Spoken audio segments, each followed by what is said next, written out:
प्रधानमंत्री कोरोना को लेकर मुख्यमंत्रियों के साथ में वर्चुअली क्या कुछ कह रहे सुनाते हैं। इसे लेकर जागरूक रहें। हमें ये भी सुनिश्चित करना होगा वैक्सीन सुरक्षा कवच की मजबूती के लिए देश में सभी वयस्कों के लिए प्रिकॉशन डोज भी उपलब्ध हैं।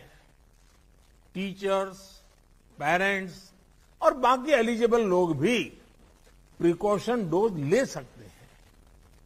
इस तरह भी हमें उन्हें जागरूक करते रहना होगा। साथियों, तीसरी लहर के दौरान हमने हर दिन 3 लाख से ज्यादा केसेस देखे हैं। हमारे सभी राज्यों ने इन केसेस को हैंडल भी किया और बाकी सामाजिक आर्थिक गतिविधियों को भी गति दी।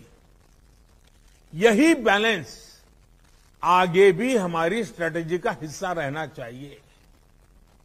हमारे साइंटिस्ट और एक्सपर्ट्स नेशनल और ग्लोबल सिचुएशन को लगातार मॉनिटर कर रहे हैं। उनके सुझावों पर हमें प्रिएम्प्टिव, प्रोएक्टिव और कलेक्टिव अप्रोच के साथ काम करना होगा। इन्फेक्शंस को शुरुआत में ही रोकना हमारी प्राथमिकता पहले भी थी और अब भी यही रहनी चाहिए। आप सबने भी जिस बात का उल्लेख किया, टेस्ट, ट्रैक और ट्रीट की हमारी स्ट्रेटेजी को भी हमें उतने ही प्रभावी तौर पर लागू करना है। आज कोरोना की जो स्थिति है उसमें ये जरूरी है कि अस्पतालों में भर्ती मरीजों में जो हमारे गंभीर इन्फ्लुएंजा के केसेस हैं उनका 100% आरटी-पीसीआर टेस्ट हो। इसमें जो भी पॉजिटिव आते हैं उनका सैंपल जीनोम सीक्वेंसिंग के लिए जरूर भेजें। इससे हम वेरिएंट की समय समय पर पहचान कर पाएंगे। साथियों, हमें सार्वजनिक स्थानों पर कोविड एप्रोप्रिएट बिहेवियर को प्रमोट करना है। साथ ही पब्लिक में पैनिक न फैले, ये भी सुनिश्चित करना है।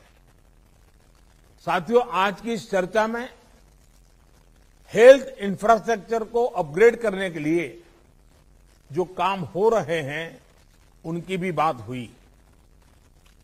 इंफ्रास्ट्रक्चर के अपग्रेड का काम तेजी से चलता रहे, ये सुनिश्चित किया जाना चाहिए।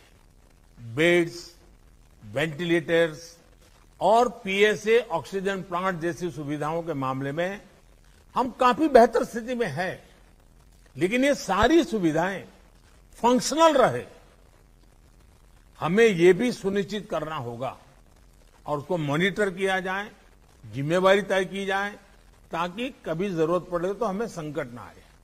साथ ही अगर कहीं कोई गैप है तो मैं आग्रह करूंगा कि टॉप लेवल पर उसको वेरीफाई किया जाए, उसको भरने का प्रयास हो।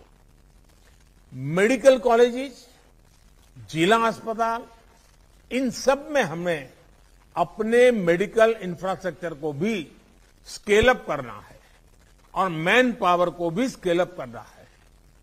मुझे विश्वास है आपसी सहयोग और संवाद से हम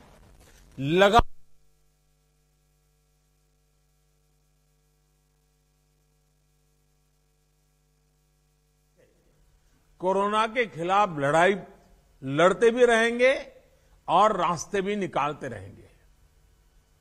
साथियों, कोऑपरेटिव फेडरलिज्म की जिस भावना को संविधान में व्यक्त किया गया है उस पर चलते हुए भारत ने कोरोना के खिलाफ मजबूती से ये लंबी लड़ाई लड़ी है।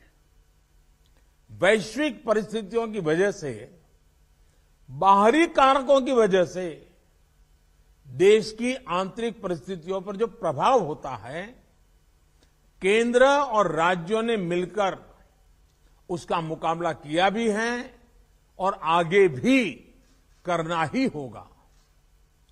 केंद्र और राज्यों के साझा प्रयासों से ही आज देश में बड़े स्तर पर हेल्थ इंफ्रास्ट्रक्चर में सुधार हो पाया है। लेकिन साथियों, आज इस चर्चा में मैं एक और पक्ष का जिक्र करना चाहता हूं। आज की वैश्विक परिस्थितियों में भारत की अर्थव्यवस्था की मजबूती के लिए आर्थिक निर्णयों में केंद्र और राज्य सरकारों का तालमेल, उनके बीच सामंजस्य पहले से अधिक आवश्यक है। आप सभी इस बात से परिचित है कि जो युद्ध की परिस्थिति पैदा हुई है और जिस प्रकार से सप्लाई चेन प्रभावित। तो आप सुन रहे थे प्रधानमंत्री नरेंद्र मोदी को, जहां पर कोरोना को लेकर प्रदेश के अलग अलग मुख्यमंत्रियों के साथ में बैठक करते हुए नजर आ रहे थे।